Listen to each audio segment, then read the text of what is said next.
Esto es Histeria Colectiva. Mantente extraño.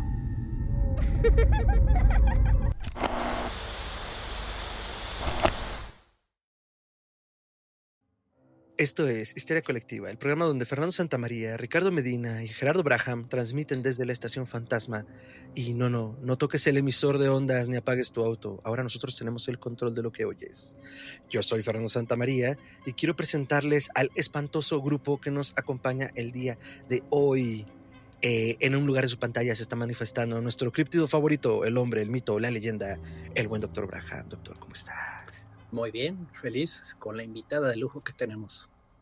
Excelente, doctor. Por ahí debe estarse manifestando también la voz más profunda del poniente de la ciudad, Ricardo Medina, en los controles. ¿Cómo estás? Bien, en el poniente. No sabía que estaba yo en el poniente, pero ya sé. Así que ahora sé algo nuevo. Ya sé dónde vivo, dice. Y bueno, como decía el doctor hace un momento, nos vestimos de manteles rojos y negros larguísimos. Le damos la bienvenida a Edna Campos, directora de Macabro, Festival Internacional de Cine de Horror de la Ciudad de México. Edna, muchísimas gracias por acompañarnos. Al contrario, gracias a ustedes por la invitación. No, hombre, nosotros encantados. Siempre que alguien diga, vamos a hablar de terror, qué mejor. Y vamos a hablar de terror desde la organización de un festival, uno de los festivales más importantes de este hemisferio. Pues qué maravilla, ¿no? Entonces, Edna, un placer. No, igualmente. Platicar de terror es lo mejor que puede existir. Es correcto. Y justo como dice Edna en este momento, platicar de terror. Nosotros tenemos siempre mucha curiosidad cuando vienen los invitados al programa y sobre todo cuando son creadores tan grandes como tú, como directores, como actores, como ¿cuál es como el eje, cuál es la vida, como qué nos trajo o qué los trajo a vivir el horror de esta manera, porque digo, quienes hemos estado como ya en esto después de un rato, nosotros con el podcast, de repente pasa algo, ¿no? Cuando se convierte ya como en una obligación, en un trabajo, pero también aún teniéndolo como algo tan obligatorio, pues se sigue tratando de vivir el horror como un gran fan, ¿no? Entonces, un poco el pretexto para hablar de todo esto es como hablar de lo terrorífico, lo horroroso, lo macabro, por supuesto, y cómo es que alguien que definitivamente es fan del cine de terror decide hacerse o decide armar un espacio como Macabro a sus ya pues 23 años en esta edición en 2024, Edna. Pues bueno, Macabro en realidad fue parte de una serie de proyectos, ¿no? que tenían eran distintas ideas, era distinto tipo de cine, era una idea mucho más especializada en cuanto a enfocar, pues por ejemplo hablábamos de diversidad sexual con Arturo Castellán, que bueno, que fue el director y creador de Mix. Hablábamos de cine experimental, hablábamos de cine de mujeres, hablábamos de cine de terror, ¿no? Entonces empezamos a crear estos distintos proyectos, ¿no? Que no se concebían como festivales hace pues alrededor de 25 años, más o menos. El panorama era muy distinto. Entonces hacer un festival de cine no se veía tan viable como en este momento, ¿no?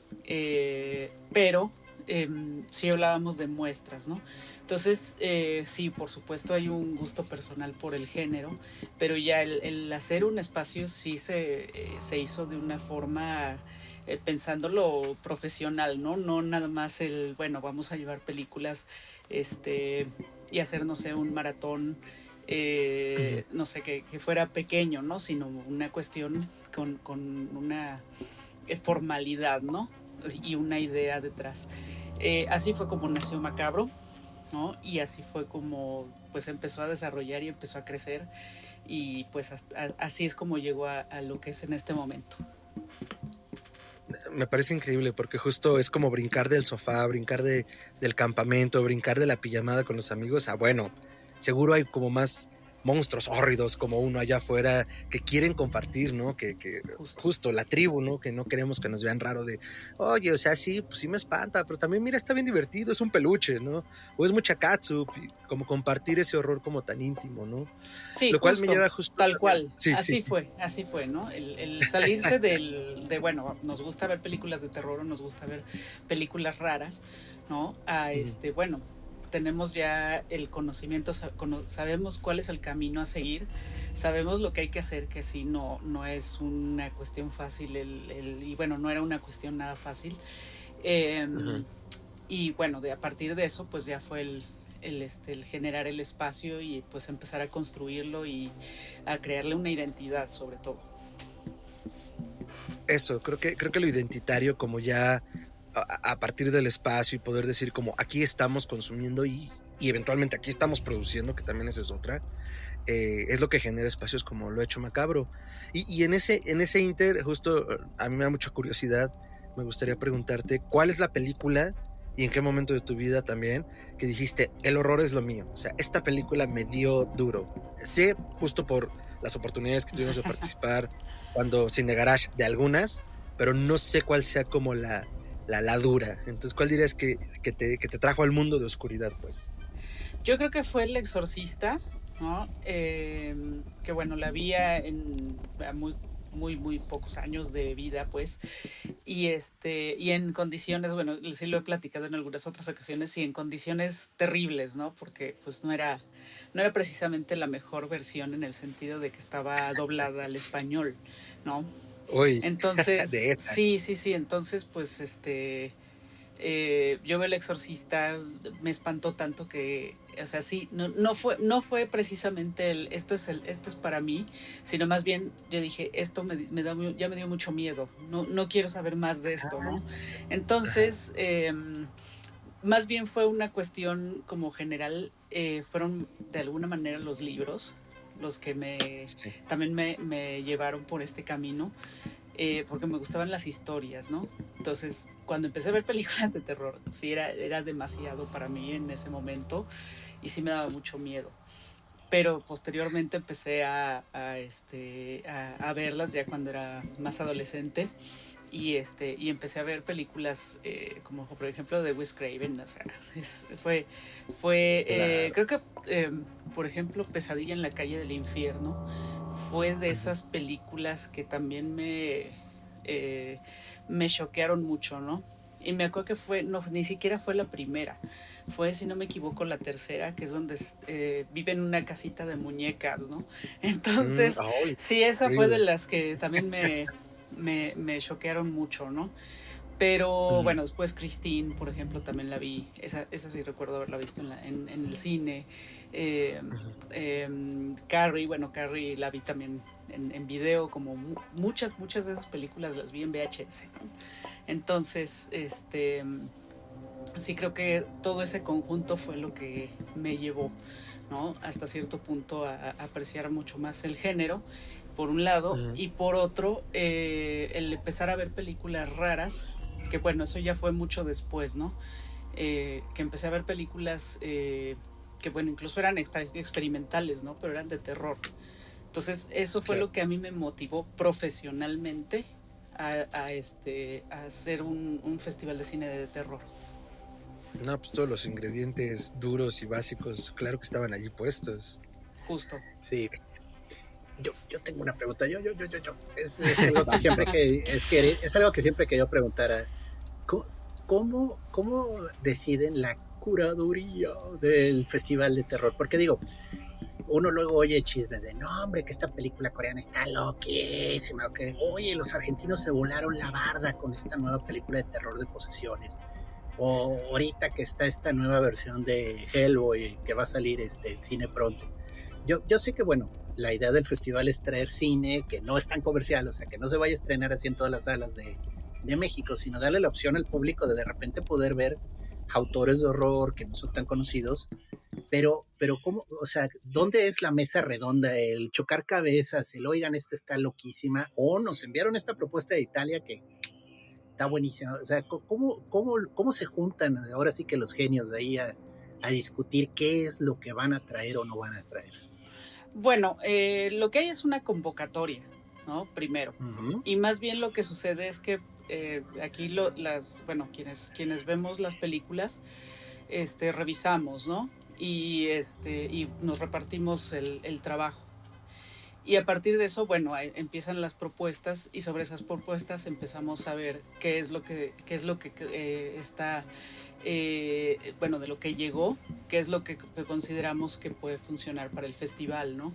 Y a partir de eso, pues bueno, se empieza a formar. Pero más bien lo que hay es una línea programática, que eso es lo que está cada año, ¿no? O sea, no necesariamente es el que haya cada año una junta o algo así para decidir, este año vamos a programar así. De hecho, es un poco, ahí sí debo decirlo, es un poco dictatorial porque solo decido yo. Entonces, o sea, cada año el tema, obviamente platicamos y todo, pero el tema al final sí lo decido yo, ¿no? Entonces, de acuerdo a cómo va en este sentido, pues sí, o sea, se hace, por ejemplo, como este año, ¿no? Que hay un poco de foco en la animación, ¿no? Pero pues, se hizo a partir de la invitación que ya se venía trabajando desde hace varios años con Pedro Rivero, ¿no? El director de animación español. Y bueno, a partir de eso, bueno, viene Pedro Rivero, pues hagamos algo que tenga que ver más cercano a la animación, ¿no? Entonces, de ahí que bueno, que empezamos a buscar algunas películas, empezamos a trabajar títulos con de la animación que se había presentado en Macabro, a buscar estos animadores que sobre todo son mexicanos, ¿no? Y que pues justamente valía mucho la pena hacerlo, ¿no? Porque bueno, también el decir, bueno, vamos a hacer un festival que el tema sea la animación que tiene que ver con monstruos o terror, es súper amplio, ¿no? O sea, hubiéramos hecho, no sé, una programación de 500 películas, ¿no? Que pues es imposible, ¿no? Entonces, bueno, lo que se trató más que nada este año fue de ver justo títulos de animación contemporánea que además fuera posible programarlos, ¿no? Porque pues sí, ahora sí que se plantea también sobre la mesa ciertos títulos, pero desafortunadamente no siempre se pueden todos, ¿no? Y bueno, también por otro lado, que en la convocatoria, pues sí, llegaron varios títulos que tenían que ver con la animación. Entonces, hasta cierto punto también es el ir viendo hacia dónde va el género, ¿no? O sea, lo que nos va llegando, lo que vamos viendo. Por supuesto, bueno, pues se da la posibilidad de tener una película, una premiere de Long Legs, ¿no? Pues no le íbamos a decir que no de ninguna manera, ¿no? O sea, la íbamos a buscar y la íbamos a trabajar. Entonces, así es básicamente como se programa el festival, ¿no? O sea, hay una idea de base y sobre esa idea empezamos a desarrollar la programación. Gracias, porque sí, ves esas preguntas que yo digo, ¿cómo le hacen? Bueno, pues ya saben los cineastas que nos están escuchando, quieren enviarle regalo en Navidad, una bonita canasta navideña. No funciona, eso sí no funciona. Lo siento. Pero pueden seguirlo enviando, no va a funcionar. No funciona, con que nos manden una buena película es suficiente, no es necesario mandar canastas. Claro. Sí. Y justo, ¿no? Después como de tener como todo un planteamiento distópico en la imagen de Macabro y en la temática de Macabro el año pasado, pasar a la animación, y también, que es algo que se ha discutido mucho desde que particularmente Guillermo del Toro, siendo como una voz tan grande, pero muchas voces han puesto de ver la animación como medio, ¿no? O sea, como un medio para un fin, para un mensaje, para cualquier tipo de género, ¿no? Como también desdibujar a la animación como un género, y además un género infantil, sino, a ver, no, es una herramienta muy poderosa para poder plantear mundos de horror, ¿no? Mundos distantes que a lo mejor el cine, incluso con todas sus herramientas, o el tan controvertido CGI que ya lleva 20, casi 30 años en el camino, pues nos ha quitado un poquito como ese sabor de imaginación, ¿no? Entonces, creo que esa propuesta también viene desde ahí, ¿no, Edna? Como un medio. Sí, claro. Bueno, por ejemplo, esta película que con la que conocí justamente a Pedro Rivero, con el que lo conocimos en Macabro, Psiconautas, pues sí es una película de animación mucho más tradicional, ¿no? en el sentido bueno, obviamente tanto de la técnica como, bueno, que tiene una temática bastante oscura, ¿no? O sea, definitivamente no es una película precisamente para niños. Y bueno, creo que con todo, creo que esa idea de la animación como cine para niños, sí, pues se ha podido dejar un poco atrás, sobre todo bueno, en el circuito del cine, digamos, de arte o de los festivales, ¿no? Que bueno, está, por ejemplo, pues las películas de Miyazaki, que no son, o sea, sí pueden ser de niños, pero también son muy fuertes, ¿no? O sea, hay películas que hay algunas que sí son muy duras, ¿no? Como para verlas de niña, y sobre todo si, bueno, si lo primero que te dijeron que era la animación era Disney, ¿no?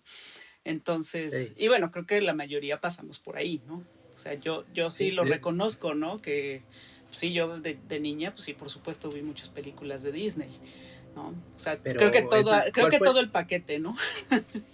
Pero así, hablando de película de animación que vi de niña, sí, como tú dijiste, Pesadilla en la calle del infierno, pero película de animación que me reventó la cabeza porque dijo, ¿qué estoy viendo? Fantasía. Yo no te voy a decir la que... Fantasía está buena, esa Noche en la Árida Montaña sí te saca un susto. Sí, claro, justo, ¿no? Justo, sí. Y el aprendiz de brujo también, ¿no? O sea, esas eran las partes que me gustaban de Fantasía. A mí hay una francesa, El Planeta Fantástico, algo así, increíble. Les encantaba pasarla en el 11, híjole, qué película más mal viajada. O sea, yo la veía de niño y decía, ¿qué es? ¿Nunca vieron en el 11 la de Kirikou, que era como un niño chiquitito? Esa está muy bonita, Kirikou y el secreto de la bruja, está bien bonita esa película. La bruja está que, hijo, mano. Hay una japonesa, hablando de Miyazaki, no, Miyazaki es tranquilo. Hay una que se llama Gen el niño descalzo, o Barefoot Gen le pusieron. Ajá. Híjole, comienza con la explosión de la bomba en Hiroshima y es la cosa más violenta, gore, desagradable que puedes ver. Digo, si tú no sabes qué vas a ver y ves eso siendo un niño, dices, o La tumba de la luciérnaga. Sí, justo esa película era la que yo estaba pensando cuando mencioné a Miyazaki, ¿no? O sea, no Chihiro o no Totoro, no. O sea, esa película específicamente sí era terrible, ¿no? Ahora, bueno, también si veías a Heidi era igual. O sea, exacto. Te la pasaba en la televisión y también sufrías, ¿no? Porque le pasaba del todo. Pero bueno, sí hablamos justo de la animación japonesa, ¿no? Que son unos dramas muy fuertes. Pero sí. Y eran para adultos. Digo, sí los veían los niños, pero el público japonés maduro lo veía. Que es lo que luego a los padres les costaba mucho trabajo entender de por qué permitían esas caricaturas. Porque sí, ellos la veían. Mazinger Z era hiperviolento, o sea, lo que uno está acostumbrado a ver de Hanna-Barbera, ¿no? Sí. Entonces, era hasta horrorífico, o sea, había cosas de Mazinger que decías, oye. Y pues sí, pues era como poder ver más lejos, ¿no? O sea, con la animación. No quedarte con ese enfoque, que no digo que no hubiera macabro en las de Tom y Jerry, ¿no? Pero como que nos acostumbramos a ver hacia Estados Unidos y decir, esto es la animación, ¿no? Exacto. Pero uno volteaba para Francia, volteaba para Japón y decías, ay, no, espérate, es mucho más que eso, o sea, se puede poner muy, muy pasado. Sí, bueno, también digo, de animación, por ejemplo, de animación mexicana, pues también lo recuerdo, la película de los Reyes Magos, ¿no? Que era mexicana, si no me equivoco. O sea, no, sí, era mexicana, por supuesto. Esa no me suena. Sí, de hecho, yo por ahí conseguí era todavía un DVD, no hace mucho, que era editado por el IMCINE, ¿no? Todavía cuando el IMCINE todavía editaba, que hacía recopilaciones y también editaba las películas que tenían en su acervo, ¿no? De las que podían editar, ¿no? Y sí, por ahí andaba esa película de los Reyes Magos, ¿no? Que pues era muy rosa, pues, en ese sentido, ¿no? No era una película ni siquiera de un drama, ¿no? Sino, sí, era completamente para niños. Y bueno, ya después, justo con el festival, empecé a conocer algunas cosas que se hacían tanto en el CUEC como en el CCC, ¿no? Del cine mexicano ya de animación. Obviamente hasta Los Huesos, ¿no? Que es un clasicazo de animación mexicana y que bueno, sí, obviamente se ha pasado acá por obvias razones, ¿no? Por tratarse Claro. de una celebración del Día de Muertos. Y pues bueno, cada año hemos estado descubriendo, o sea, gente como Sofía Carrillo, ¿no? Que tiene también una importante trayectoria como animadora, ¿no? O gente como Luis Telles, ¿no? Que también es importante.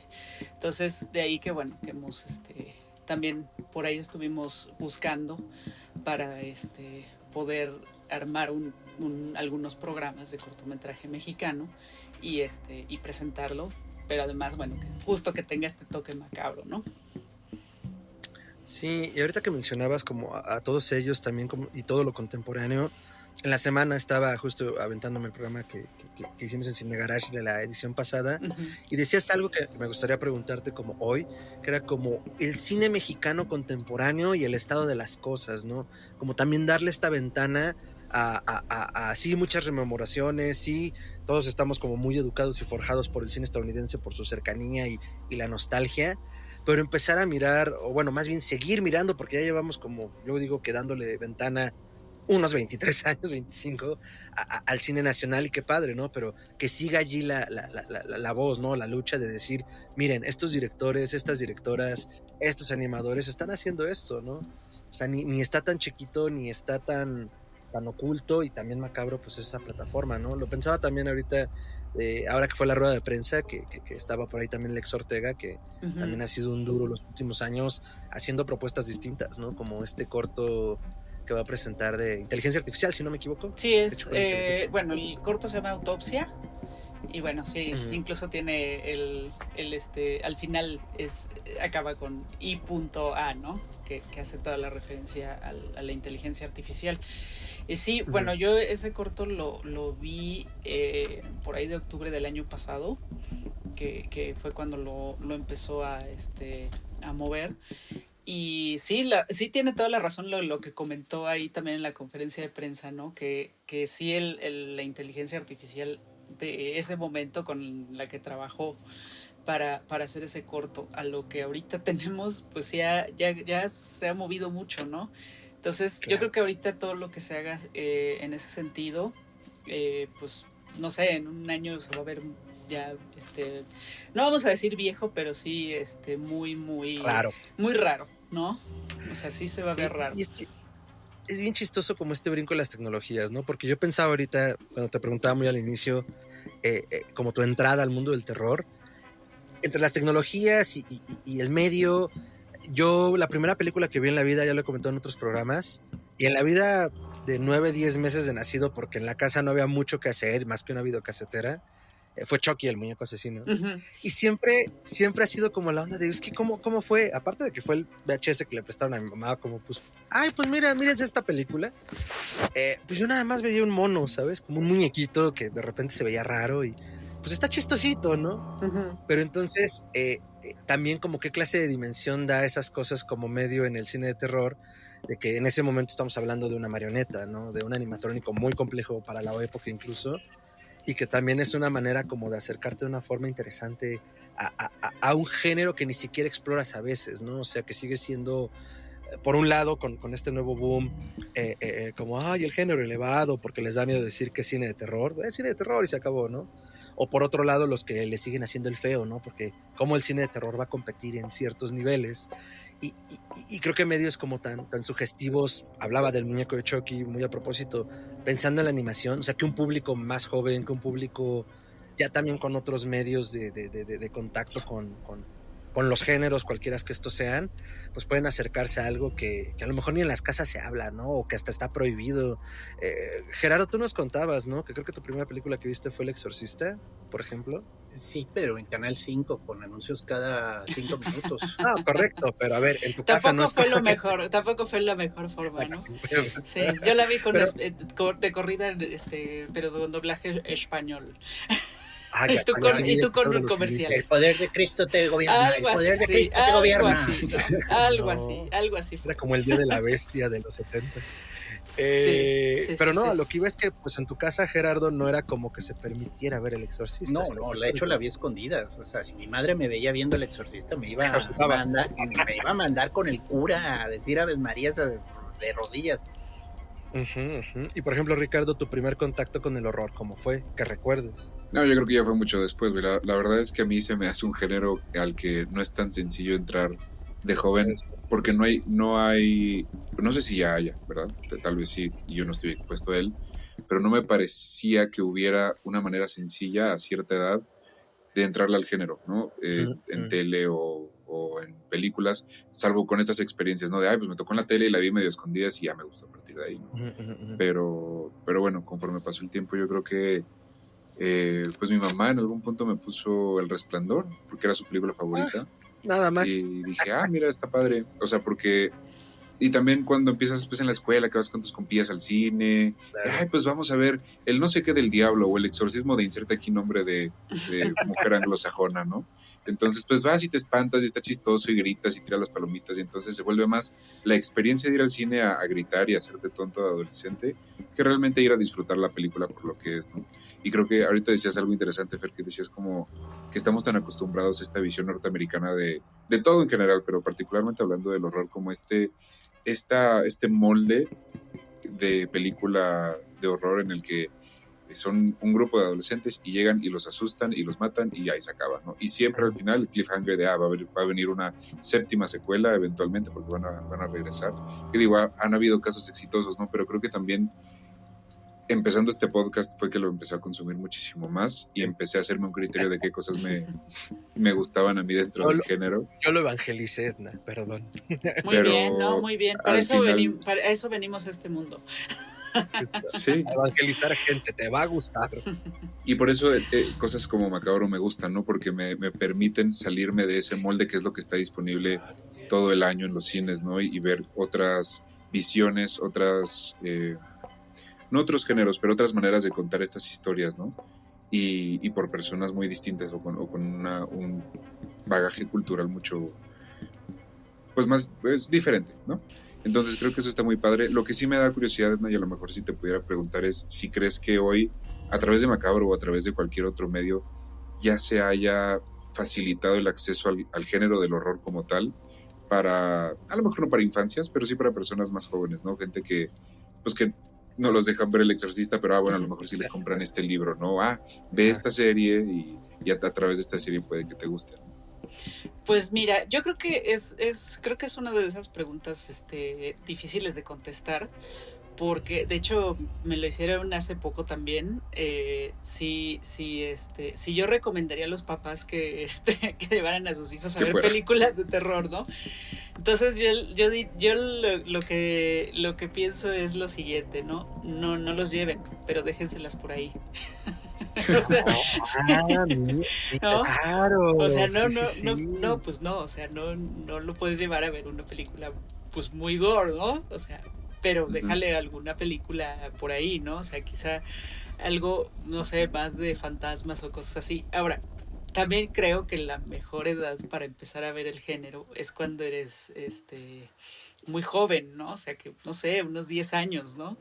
O 11, claro. 12 más o menos, que es cuando tienes la imaginación así, pues vamos, así a tope, ¿no?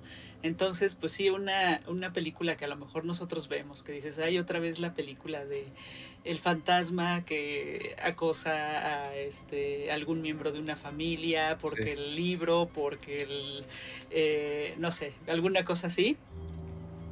Lo ve alguien joven, como pues apenas está experimentando, está aprendiendo, pues a lo mejor le puede volar la cabeza eso, ¿no? Y en realidad no hay cuestiones tan escabrosas que tuvieras que explicar, ¿no? O sea, no sé, claro. no es algo así como I Spit on Your Grave, una cosa así que pues sí, son claro. de Rape and Revenge, y pues sí, no, o sea, yo no les diría, no, pues, o sea, llévala a ver esto, no, pues claro que no. No, o sea, necesitas también formar un criterio pero también es ayuda, pues, ¿no? A que la gente se forme un criterio, ¿no? Y que incluso que sepan lo que está bien y lo que está mal, sobre todo ahora que suceden de repente unas cosas muy extrañas y muy violentas en la vida real. A veces creo que el género podría ayudar a distinguir entre lo que es de alguna manera ético, ¿no? Y lo que no. Claro. Ujú. Sí, por ejemplo, digo, hablando de animación, yo pondría Coraline como una excelente introducción para un niño al horror. Ujú. Por Es una ejemplo. historia de Sí. medio y sí tiene momentos bien creepy. O sea, sí lo piensas Ujú. por un segundo y bueno, yo ya estoy adulto, yo no me asusta tan fácil. Pero un niño, esa idea de que otra madre, otro padre y te quieren robar, o sea, es así como de, oye, espérame, esto sí puede tocar fibras muy sensibles. Y está muy bien hecha esa película, esa animación de primer nivel. Incluso la de Nightmare Before Christmas, que digo, es una música Ujú. tan cute, pero tiene sus momentos Claro. bastante macabros. Y Sí, es muy no. simpática esa película, o sea, Sí, y creo vaya, que justo Tim Burton y toda esa camada de gente que hace ese tipo de películas, creo que son un buen acercamiento, ¿no? Porque Henry no Selick. cruzan esa línea de lo gore, de lo extremadamente complejo de entender, Sí. pero son ese acercamiento, incluso a veces hasta cómico, ¿no? De si está creepy, está raro, es diferente a lo que estoy acostumbrado, pero da risa también, ¿no? O está bonito al final. La insinuación es como también parte del arte de lo terrorífico, lo misterioso, ¿no? Y a ver, también los mexicanos para eso nos pintamos solos. Ahí está el Día de Muertos, ¿no? Es como, sí, mira, la muerte, pero es de chocolate, me la puedo comer. Y eso Sí, sí, sí. ya te ayuda a No, pues digerirlo literalmente. volviendo una vez más al cortometraje de Hasta los Huesos, ¿no? O sea, eso por Claro. supuesto que lo puede ver un niño y además es muy bonito, ¿no? O sea, todo pues el universo del Día de Muertos que creó René Castillo con esta película, pues sí es se disfruta muchísimo, ¿no? Y bueno, Totalmente. y no te daña psicológicamente, no, Y no es Chucky a los 9 meses, por no es supuesto. Chucky. Digo, ahora que mencionas a Chucky, sí recuerdo cuando salió, en realidad Chucky no era tan, creo que no fue tan importante en ese momento como ya después, ¿no? Ahora es cuando tiene un fandom, tremendo, ¿no? Con todas las series, digo, obviamente con toda la serie de película, pero ya las series y todo esto que se ha generado con Chucky, sí, me parece fantástico el cómo ha evolucionado la relación de ese personaje con el público, ¿no? Sí. Y además las múltiples lecturas que luego tiene en sus películas, ¿no? Claro que pasó de ser una cosa muy comercial en el Ujú. sentido de, lo decía el propio Don Mancini en algún momento, ¿no? Pues a ver, era como, ¿qué pasa cuando quieres obtener, justo hablando de las infancias todavía, ¿no? Más bien maquinas desde lo mercadológico un niño para que desee un pedazo de plástico en un ardid espantoso para que el papá gaste. Y dice, ¿qué pasaría si esa furia asesina de compra más bien se volviera en contra en forma de muñeco, ¿no? Uh-huh. Ahora ya toda una lectura queer, ¿no? Por ejemplo, Ajá, o sea, ajá. enorme, ¿no? O sea, principal incluso dentro de la trama de los personajes. Entonces sí, tienen una evolución bien divertida las películas de terror Sí, y luego una no tan divertida. Hay unas sagas que sí dices, no, ya, por favor, déjenla morir. sí, justo. Pero era lo que decía también Ricardo hace rato. Del Digo, ahora, Conjuro por no ejemplo, vas a hablar. no, ya viene la última, ahora sí, la última de las últimas. ajá. De James Wan no vas a estar hablando en este episodio. Pero que también es lo que permiten, como bien decía Ricardo hace un rato, ¿no? Tener como cine los festivales y también ya poco, aunque sea de a poco, la apertura tanto de distribuidoras como de cadenas de cine a presentar cine de otras latitudes, ¿no? Yo, como lo que va entrando ahora de cine asiático, yo lo he estado disfrutando muchísimo. Desde el fenómeno de la Medium hasta más recientemente Exuma y pues lo que ha ido saliendo, pues ya es justo como decías, como los niños que nosotros que ya estamos hasta el copete del exorcismo de no sé quién, hay gente que será su primer acercamiento a ese tipo de cine. Y así me pasa ahorita con el cine asiático, ¿no? Es como, wow, o sea, justo, ¿qué será? La semana pasada, hace 2 semanas grabamos el video sobre Exuma y era como, qué interesante es poder observar un fenómeno político y social de una rencilla coreana-japonesa de la cual uno no es parte ni por error, y que eso tiene una dimensión terrorífica, ¿no? Que eso tiene una dimensión esotérica, que eso tiene una dimensión mágica. Yo la disfruté mucho. Ricardo se enojó cuando salió el Samurái de Bola de Fuego, pero yo fue el mejor momento donde lo estaba pasando. Era como, wow, esto está increíble, me encanta, ¿no? A lo mejor no desde el espanto, pero sí desde el interés, ¿no? Entonces también como esta formación de públicos que tienen los festivales también para conocer otros espantos, pues es bien importante, ¿no? Sí, definitivamente. Y bueno, creo que también el poder mostrar películas que usan los mismos elementos y quizá los lugares comunes y de repente le dan una vuelta y pues lo convierten en otra cosa, ¿no? Digo, yo recuerdo, creo que el ejemplo más claro es lo que pasó con La mesita del comedor el año pasado, que es, o sea, la Sí, película, eso hablábamos, no es una película propiamente de terror, ¿no? Pero te tiene claro, aterrado toda la película, ¿no? Por toda la sí. situación, por la complicidad que genera con el público, ¿no? Eso es bien importante y la verdad lo he visto de una forma, no recordaba una forma tan efectiva de lograr eso, ¿no? De esa complicidad y pues eso es lo que hace justamente que tengas un sufrimiento espantoso y te cuestiones todo lo que estás pensando tal como va caminando la historia, te cuestionas hasta moralmente, vamos, muchas cosas, ¿no? Porque te estás riendo de cosas horribles. ¿Por qué me re... Sí, Además, que esa es la otra, ¿no? uh-huh, El horror como desde lo visceral, como desde el susto, el susto fácil, que también luego la gente, uh-huh, esto ni da miedo, y es como, a ver, es que uh-huh, también ya va tocando otras fibras y lo horroroso ya se vuelve algo muy personal. O uh-huh, sea, a mí me pasó cuando salió Hereditary, que fue como la primera película que a mí me dio esa visión de lo que estamos diciendo ahorita. Era como, ¿por qué me están dando náuseas? ¿Por qué siento malestar? Ni siquiera miedo o no ese tipo de miedo. Y ya después yo vendía esta película de Hereditary como, es que es la película, o sea, donde en realidad trata de que tu mamá no te quiera, con toques sobrenaturales. uh-huh, uh-huh. Pero el gran problema psicológico ahí es, mi mamá no me quiere, ¿por qué no me quiere? Y, y creo que muchas películas ya lo han entendido así. Entonces, decía Alberto Chimal, escritor, a quien le mandamos un saludo, gran amigo, en algún momento le preguntaban, oye, es que cómo tú haces un cuento luego de ficción y luego de terror, o sea, ¿cómo decides el tono, no? Y él decía, es que yo no decido nada, o sea, yo solo escribo. Los géneros son una decisión editorial del mercado y de mis editores, pero un cuento puede viajar en diferentes géneros y es redondo, ¿no? Me pasaba también, no sé ustedes, me compartirán a lo mejor también una película donde lo recuerden, pero en La forma del agua, o sea, pasa de la acción al romance, al misterio, al thriller, por momentos al terror, y es una gran película, ¿no? Entonces, creo que ahorita que mencionas La mesita del comedor, pues ya hay películas que más bien se están narrando desde cosas muy personales, temores muy personales, y que bueno, hacen clic con los demás, ¿no? Ya no es Claro. como, uy, el diablo nos va a comer, porque, o sea, moralmente es la vara, ¿no? Sino hay temores tan íntimos que a lo mejor por ahí hay unos 100, 200 personas que les va a hacer clic y son las suficientes y a las que incluso les hace clic y no saben qué está pasando, solo salen sintiéndose mal, ¿no? Entonces, sí, mira, ese es... Y quizás, no sé, esta era otra de las preguntas que quería hacerte a raíz de tus comentarios como en el programa de Cine Garage anterior. En aquel momento hablábamos, ¿no? Como del latigazo creativo que podía generar la pandemia. Y hablando de estas emociones tan profundas y miedos que a lo mejor antes no reconocíamos, ¿tú detectas en este momento en el terror o pensarías que en la creación del terror algo está ya aflorando a partir de la pandemia? ¿Alguna película, alguna temática, algo que tú digas, esto tiene un resabor ya distinto al tipo de horror que hacíamos, no sé, hace 1 o 2 años?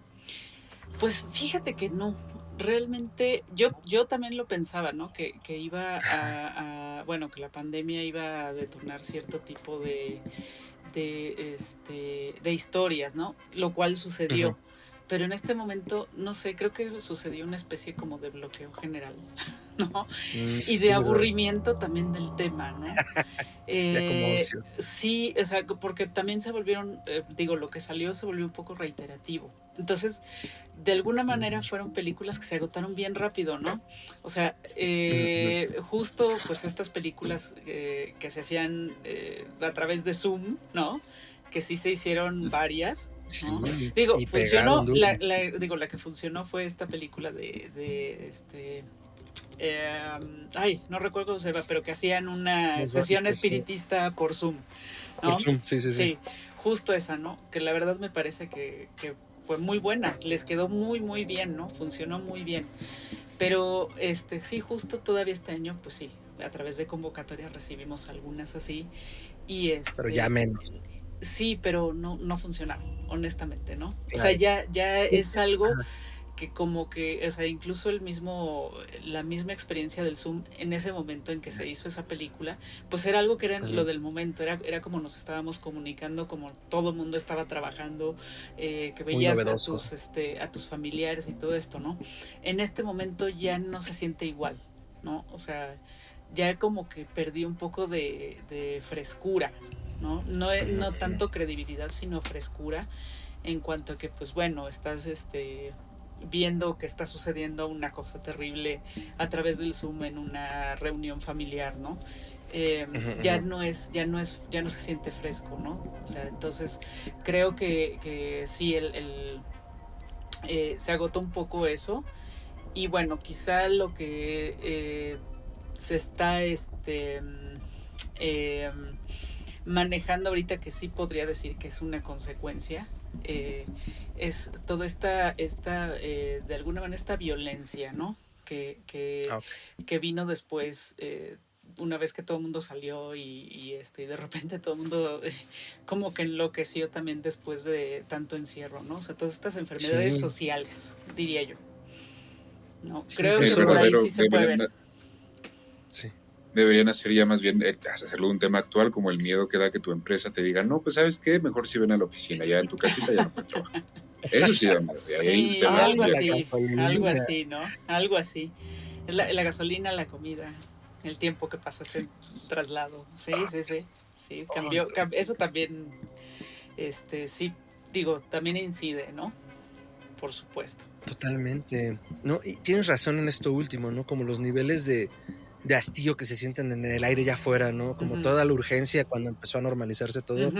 O sea, las plazas no llenas, atascadas. Digo, la Ciudad de México, siendo la ciudad monstruo que es, como muchas otras, pues sí, o sea, te bronqueas con alguien, yo qué sé, o sea, hay tensión, ¿no? Pero ahí es una tensión tan palpable desde que dejamos el encierro como tal, que si dices, o sea, sí retrocedimos un poquito como en términos de tejido social y bueno, también en su momento lo platicábamos, ¿no? Como toda la violencia que se vivió hacia adentro de las casas, que ya era también desconocida, ¿no? Ya era como estar expuesto a un tipo de violencia que no se había visto en muchos años, pues porque tenías al menos el tiempo que salías fuera de tu casa y bueno, ahí surgieron como cosas como bien interesantes en ese sentido. Entonces, ¿hacia dónde dirías, y pensando yendo un poco ya hacia el final del programa y que nos sigas contando de lo que nos trae Macabro este año, ¿hacia dónde dirías que está yendo el terror? ¿Qué es lo que recibieron? ¿Convocaron, además de la animación que tiene el foco principal, convocaste pensando en qué, Edna? Como, ¿cuál es el termómetro entonces en este momento? ¿De qué queremos asustarnos? ¿Y de qué nos vamos a asustar en Macabro 2024? Bueno, sí, generalmente pues sí, la convocatoria es libre y el mismo género pues te va Claro. mostrando hacia dónde se va moviendo tanto temática como técnicamente. Eh, yo creo que de alguna manera como ya se ha visto en algunos, no sé, unos 2 años para atrás, por un lado, pues sí, es lo que ahora se le conoce como terror social, ¿no? Que son películas que, pues sí, son más realistas completamente, ¿no? Y que tienen situaciones bastante fuertes, ¿no? Que pueden ser desde violentas, que pueden no tener un elementos sobrenaturales, sino que ya estamos hablando eh, de la maldad, ¿no? De en sí de la maldad real, que es algo que es todavía más fuerte, me parece, porque pues es algo, ya empiezas a ver situaciones, empiezas a ver que los personajes viven ciertas circunstancias que pueden sucederle a cualquiera de alguna manera, ¿no? Eh, digo, justo hay una película mexicana que creo que es la que está más enfocada en eso, que es una película que se llama Lúgubre, ¿no? Y sí, o sea, es Ujú. una cuestión pues de una de un abuso en el seno familiar, ¿no? Entonces, sí, sí, me parece que, o sea, como va moviéndose, que es más sobre el camino del thriller, Ujú, ujú. me parece que sí vamos, puede ser fuerte para mucha gente, ¿no? En ese sentido, en el sentido de que pues, pueden haber tenido algún tipo de experiencia similar, ¿no? Porque desafortunadamente sí son casos de los que puedes leer o de los que te puedes enterar. Entonces, digo, está como esa parte del terror social, está esta parte también que mezcla justo también el terror, ¿no? Los elementos, digo, de personajes sobrenaturales o de subgéneros, como los vampiros, y de repente los meten en un contexto, pues también social, ¿no? O político incluso, ¿no? Entonces, sí, eso es algo de lo que se puede ver, ¿no? En el terror contemporáneo, ¿no? O sea, la visión también de las mujeres que están haciendo el género, ¿no? Que tratan temas que igual ya se habían tratado antes, pero con otra aproximación. Entonces, creo que es interesante. La brujería, ¿no? Por ejemplo, pero como elemento folclórico, también está muy presente, ¿no? Sobre todo lo que es Latinoamérica, ¿no? Por otro lado está el juego con el mismo género, ¿no? Las películas que en realidad no quieren transmitirte ningún mensaje, sino que quieren es el género, ¿no? O sea, el trabajar el género, el gusto por el género. Y pues bueno, hay por ejemplo esto de la mezcla también de géneros, como que se ha visto mucho recientemente, que es el horror y la comedia. Bueno, en esta ocasión, por ejemplo, vamos a ver una película que se llama Chainsaws Were Singing, ¿no? Que es un musical gore. O sea, la estructura de la película es un musical, ¿no? Y se ve en la película la historia de cada uno de los personajes, incluyendo el asesino serial, ¿no? Vamos viendo cómo llegaron hasta donde están, ¿no? En la anécdota, ¿no? Pero bueno, de repente cantan y de repente hay mucha sangre y vamos, es como describe bien su director, es Monty Python con Los Miserables, con La Masacre de Texas, ¿no? Entonces, sí lo es, ¿no? Entonces, eso a mí es una película muy lúdica, ¿no? No, insisto, no tiene intención de hablar alguna problemática social a través del género, sino de tomar justo los elementos de distintos géneros, mezclarlos y darnos pues una película muy, muy entretenida, ¿no? A esa llévame, Fer, a esa sí llévame. A esa sí te voy a llevar. Sí. Trae todo lo que... Dijiste las 3 frases que podían mover esta mesa, movernos todos juntos. A ver, Monty Python, La Masacre de Texas y musicales. Todo muy bien con eso. Qué maravilla, qué maravilla. Cuéntanos, ¿cuándo empieza Macabro para que la audiencia de Histeria Colectiva y quien sea que se atraviese en el espectro sonoro pueda lanzarse, las sedes? Ahora sí que aviéntanos el comercial, por favor, Edna, porque vamos a ir todos juntos de la mano. Bueno, arrancamos el 22 de agosto con una película que se llama The Complex Forms, una película de posesiones, pero no satánicas. Es una película de ciencia ficción. Entonces vamos a